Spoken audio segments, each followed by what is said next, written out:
All right, welcome back into Bet-A-Palooza, my favorite segment where we get to interview someone, a sports betting sharp, and joined from Draftkings, a sports betting analyst from DK, Chirag Hira.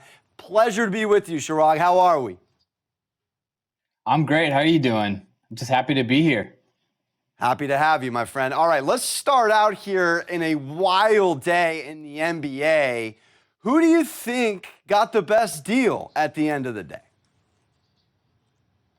I mean, honestly, there's a lot of options here. There was so many different players that made a move, and I think the Boston Celtics honestly made the best move. Honestly, on top of it, getting Derek White to go in their situation, they needed a point guard to set up that offense. They were just basically relying on the Jays to bail them out towards the end of the shot clock. Now, this moves Marcus Smart over the shooting guard. That is elite athleticism and defensive pressure from the top. I think the Boston Celtics honestly got the best piece from this. And it was a surprise. I didn't really expect them to make that move. Yes, they needed to make a move, but to get that piece from San Antonio, this is a player that played point guard in San Antonio when DeJounte Murray was in. I just really believe that Derek White helps this team a ton.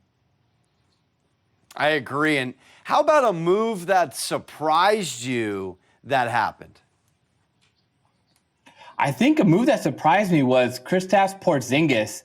I did not expect him to be moved. Yeah, he's been playing better of late, but this move helps Dallas a lot. They bring an extra shot creator, another big man that can space the floor. If the offense gets stagnated in the playoffs, yes, Luka can carry you, but now bring in Spencer Dinwiddie to help out on the offensive end. Also, they already have Jalen Brunson, so that's more guard depth that they can have. They don't need to fully focus on there. And bringing Bertans in there, that's a big man knocking down the three. You know what you're going to get from him. Whereas Kristaps Porzingis, yes, he can hit the three, but there were times where you didn't know if you're going to be getting a rebounding Kristaps or is he just going to stand at a three-point line. So I just think that this move really makes a big difference for them and really helps them get over the top. And Kristaps Porzingis wasn't helping them get over the top now.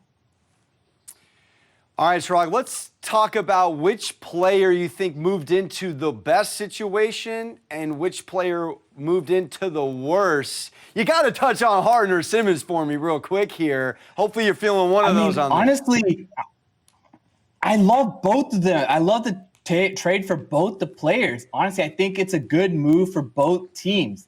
You saw what the 76ers could do this season without Ben Simmons even in the lineup. And with now you put James Harden in this lineup, I think that there's an elite shot creator, a shot maker. You know that Harden can really work a big man. He's had proven effectiveness with Clint Capella. Yes, Joel Embiid is not Clint Capella, but you get that lob threat. You get the pick and roll threat. You can get the ball, just toss it down. Honestly, if Harden is able to be even a shell of his old self, this gives me like reminders of what Shaq and Kobe potential is. I love it. Little Dwight Howard round two, if you will, but an upgrade at the center position for James. All right.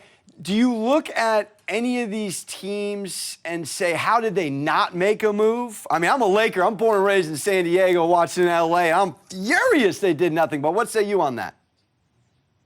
Hey, man, I grew up in LA too, and it has been a disappointing season from a fan's perspective. I've avoided betting them. I've already chalked up my futures bet that they were going to win the championship as a loss. It's really disappointing, but that's one team that I just don't understand. But at the same time, it makes sense from their perspective because what are you going to give up? Are you going to give up Talen Horton-Tucker? Yes, but what does that bring you back? Do you just try to move more assets around? You've already made so many mistakes moving around pieces, trying to go for that championship window, and it just feels like it's not there. The guys don't have enough defensive presence, and the offense is just stagnated. And I think also you have to look at the Knicks. I thought they were going to make a move. I thought they had run their course a little bit. Tom Thibodeau, you know his coaching style. It got them to the playoffs last year, but now they're sitting in the 12th seed around there. They're not going to make the playoffs with the Nets even down at 8 right now, and they're going to be working their way back up with Kevin Durant coming in, Ben Simmons coming in.